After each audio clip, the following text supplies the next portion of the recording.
Let's get ready to rumble! So take a stand and wave your hand, cause I'm your boogeyman. Dan Raphael, sources per Sal and Brothers. Luis Ortiz rejected the IBF final eliminator versus Filip Pogovic. Next in rankings to be offered bout is Joe Parker, who has until Friday to decide. If he doesn't take it, IBF continues down the rankings. If you want to box for the IBF title, you have to go through HRGOVIC. Now, on one hand, I don't know why the IBF gave the eliminator to Charles Martin and Luis Ortiz. As I said before, they've ducked this fight previously. So why are they going to take it now? It's no surprise Ortiz didn't take it. But congratulations to them on the other hand, that they're not just going to give up on the process and let someone skip over HRGOVIC. No, you've got to go through HRGOVIC. I've heard some people say just let HRGOVIC get the mandatory position. And I'm half inclined to agree with them, to be honest. But, let's see what Joe Parker does. If Joseph Parker takes it, I become a fan.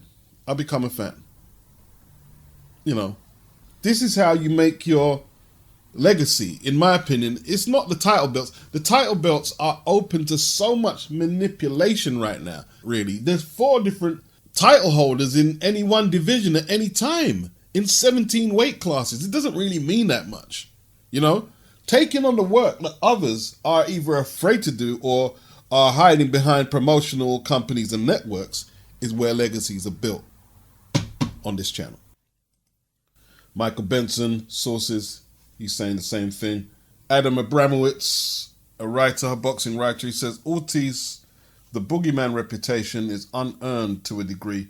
Turned down a couple of notable fights. Not saying he didn't have reasons, but the whole nobody would fight him thing isn't true. Very true. I think Adam was being a bit polite there, to be honest. The PBC is just a joke as far as I'm concerned. The reason I say that is because people give themselves all types of monikers and titles. I'm the baddest man on the planet. I'm this, I'm TBE. And if you're not living up to it, you got to be cool on it. How are you this boogeyman and you're letting Al Heyman, or maybe even his own cowardice, stop him from taking all these fights? How many fights has this guy rejected? It's been a few. 2 fights with HRGOVIC, 1 with Anthony Joshua, Joe Joyce. But you're the boogeyman.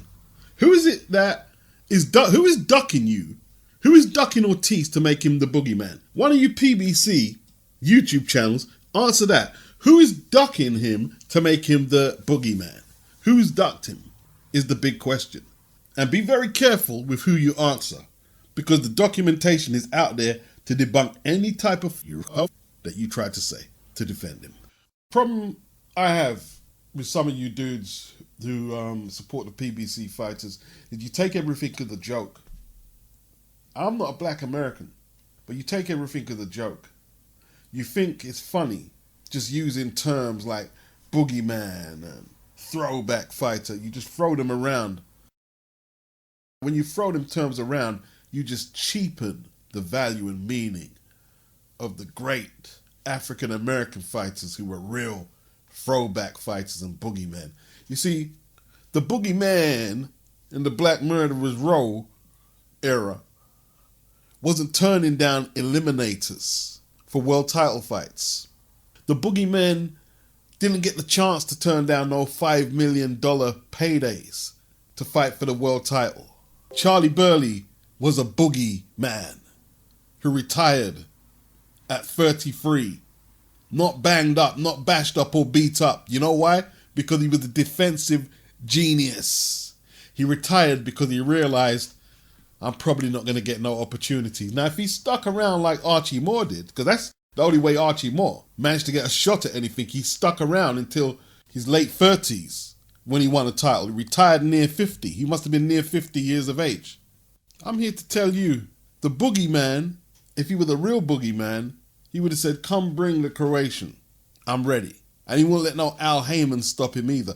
See, this is the thing. You know, a lot of people are saying, well, Beats, he can't because he's on that side of the street. The Muhammad Ali Act applies to fighters based in America. No promoter or advisor, for that matter, can stop two professional boxers making a fight if they both want to fight each other. If two guys based in America want to fight, no one is allowed to prevent their fights. The Muhammad Ali Act doesn't allow that. And a lot of American boxers actually know this, but they choose just to hide behind Al Heyman and all that weak shit and call themselves Boogeyman and I'm fighting killers, I'm fighting all killers. 3 PBC fighters have ducked HRGOVIC for that eliminator. Andy Ruiz, Ortiz, Charles Martin. 3 off the top is what I recall.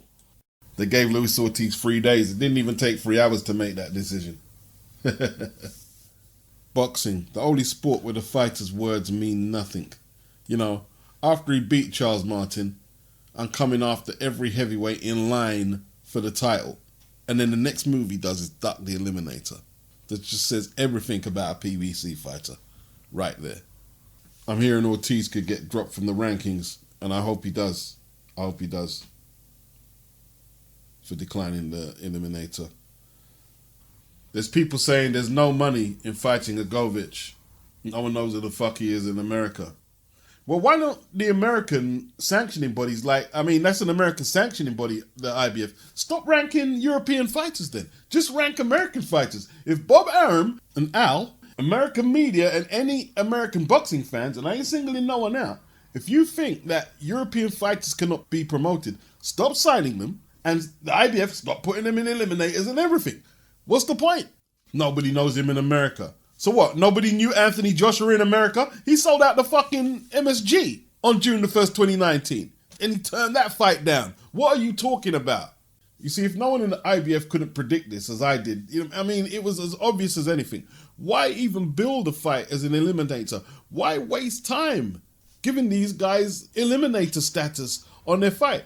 And all they're doing is using that eliminator status to put on their posters, look, Ortiz versus Charles Martin, IBF eliminator, to try and sell some more tickets. Yeah? It was just used as a gimmick, literally. Here's the joke. Luis Ortiz was ranked number 10 and allowed to fight in an eliminator against Charles Martin, who was ranked number 2. Charles Martin was ranked higher than the guy he ducked, Filip HRGOVIC. He was ranked higher than the guy he ducked. Now I'm just on the IBF and USBA rules. In order to qualify for the 1 and 2 positions, boxers must engage in a 12-round elimination bout. So Ortiz probably just qualified being ranked 10. Sanctioning fees are required for elimination bouts for positions 1 and 2. So, unless I'm mistaken here, with Ortiz being ranked at 10 and this being a first phase eliminator, they wouldn't have had to pay a sanctioning fee. So that's how they got away with that. Yeah, let's label it an eliminator and don't have to pay a sanctioning fee and get to advertise the fight. And no doubt about it, Al Heyman or someone at Showtime either slipped someone an envelope at the IBF or called in a favor and said, yeah, will you sanction this as an eliminator? Basically con the public. That's false advertising. This was never an eliminator. Neither fighter, Martin or Ortiz, had no intention of going through with the second phase. How is this not false advertising? And there's no repercussions, man. Like, if Tottenham was to win the semi-finals of the Champions League, which isn't going to happen this year, if they was to, though, and say, we're not going to play in the final, they'd have to explain themselves. There'd be heavy fines and penalties. I'm positive of that. But in boxing, you fight an eliminator and somebody asks you, are you looking forward to fighting HRGOVIC? Oh, no, we're not going to fight him. Whole load of nonsense. Like Ryan Garcia. He fought an eliminator against Luke Campbell, but then turned down the mandatory shot against the champion, Devin Haney. Any repercussions? Nope. This is supposed to be world title boxing. It's supposed to have some kind of meaning. The sport has no regulation at all. None. As for Bob Arum, that the Beterbiev Bivol fight has no pizzazz. He says Bivol is sort of boring. You're supposed to be the promoter. You're supposed to be able to sell the fight. Look, this is the greatest aesthetic in boxing. The puncher and brawler against the pure boxer. You sell it. You sell the fight. Not Bob Arum. And there's people saying, they're Europeans. No one's heard of them. Stop signing European fighters and Japanese guys like Inoue who you have no idea how to promote.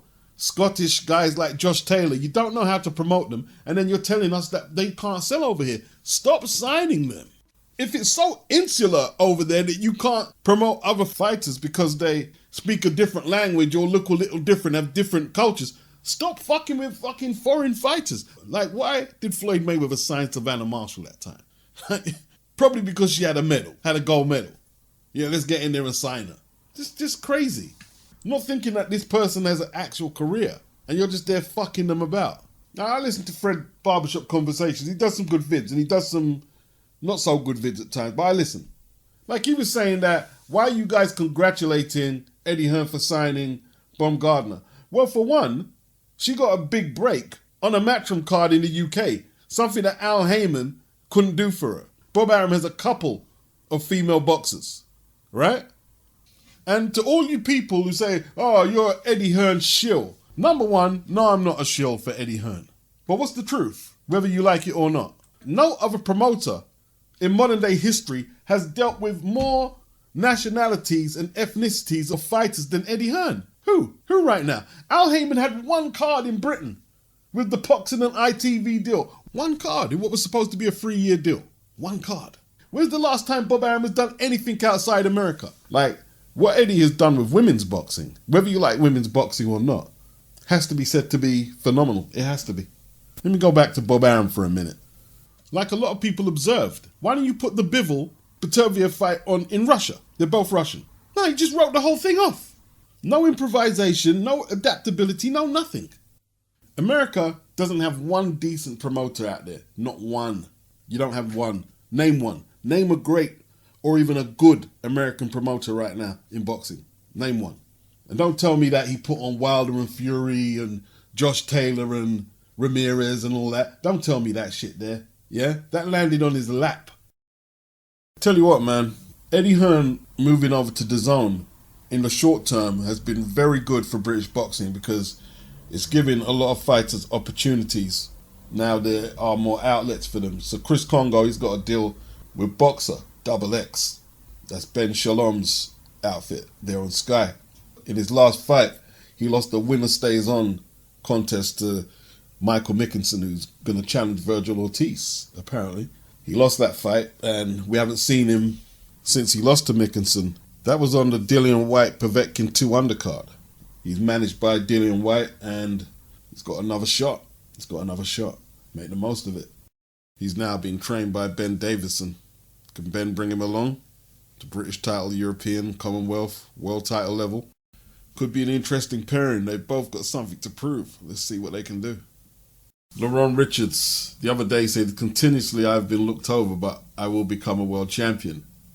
The irony of that post on Twitter was, I was thinking, oh, so you don't consider the IBO belt to be a world championship. Great win against Gongora last year, and he has to build on that. Now, can I do this? I don't know if I can do this, people. I don't know if I can do all this. So Manuel CHARR has been omitted from the WBA ratings, and he was apparently owed a title shot. He was supposed to fight Trevor Bryan for, I believe, the regular heavyweight title. That's what I want to believe. But they couldn't come to whatever agreement, and he became the champion in recess of CHARR. Trevor Bryan fought for the world heavyweight title. Usyk has the super championship title, and he beat up Berman Stavern, another Don King promoted fighter. So now, this January, CHARR was supposed to fight Trevor Bryan for that belt, but he couldn't produce the correct visa documents. And in the ruling, you're supposed to be responsible for the visa and passport requirements for whatever country the bout is taking place. So he's been admitted for that, stripped of his title of champion in recess. He claims, or his team claims, that they couldn't get the documents because they didn't have a contract to suggest they're going to have a fight in America, so they couldn't get the documents. Don King Productions insist that a contract offer was in fact presented to CHARR, but he played his hand waiting around for the purse bid. Don King had already submitted $1 million purse bid for which he made a deposit of $250,000. In January of this year, Trevor Bryan will be defending that belt against Jonathan Guidry. He's undefeated, 17-0 and 2 draws, 10 KOs. Never heard of him. He's popped up in the top 15 of their rankings somehow. And if Trevor wins that or Jonathan wins that, they're going to face Daniel Dubois next, who had the interim belt after beating Bogdan Dino, but they've got rid of that belt. They took it out of circulation to reduce the amount of belts. On the bill is Lulanga Makabu in the main event. He takes on Fabricio Machuno. This is a rematch. This will be the second defense of Makabu's WBC Cruiserweight title. Apparently Canelo will be in attendance and he'll be looking to fight the winner to claim his 5th title in as many weight classes. Believe it or not, just a year ago, Freza Quendo was still trying to put an injunction on that CHARR Trevor Bryan fight to get his shot at the title. He's been fighting to get a shot at that belt since 2014 after losing to Ruslan Shagayev. Frez was about 41 when that fight happened and Shagayev was in his mid-30s, way past their best. What happened to Lucas Brown? Did he pop dirty after he knocked out Shagayev for the belt? That was a good fight, actually. Remember all them people defending Lucas? Because Lucas was a nice guy. And then he went and popped again in 2016. That was before Lucas was supposed to fight Shannon Briggs. And then Briggs was supposed to fight Freza Quendo. You know, Freza Quendo going through the court system, just battling with the WBA. He finally gets a shot. And then Briggs, his testosterone levels were crazy high. And the bout got cancelled. Manuel CHARR, he won the belt in 2017 after defeating Alexander Ustinov. He did pop, but I think he was cleared due to a technicality. Then he was champion in recess and he beat Chris Lovejoy. The bout isn't up there as an official bout for that belt. Then Trevor Bryan, he beat BJ Flores for the interim belt in 2018. BJ Flores just got knocked out by Tony Bellew, didn't he? How long ago was it before he was knocked out by Tony Bellew? And then he was fighting for the version of the heavyweight title. I mean, he shouldn't even have got the shot against Bellew for the cruiserweight title. You know what I mean? And while Manuel CHARR was either fighting his PED case or on the sidelines, they elevated Trevor Bryan and Berman Stavern to fight for the regular WBA title, I guess. And that's the belt that Trevor Bryan has. All very crazy. I know Don King promotes Berman Stavern, but go look at Berman's form going into that fight. Gee whiz. How the WBA have allowed a situation with them interim regular belts for the last 7 years like that.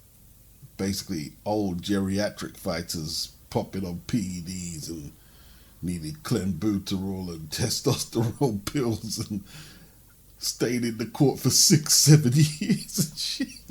Come on, man. It's just crazy. Oh, God. It's funny. It's funny. Amir Khan seemed a little put out that he didn't have no letters to his name from the Queen at MBE, OBE. I know Anthony Joshua's got it, but Kuhn explained if you get a gold medal in the Olympics, then it could be obligatory. Khan got a silver. Khan seemed really put out about it. He even asked, is it him being Pakistani? And he said, I don't want to blame it on that. And he does a lot of work for charity.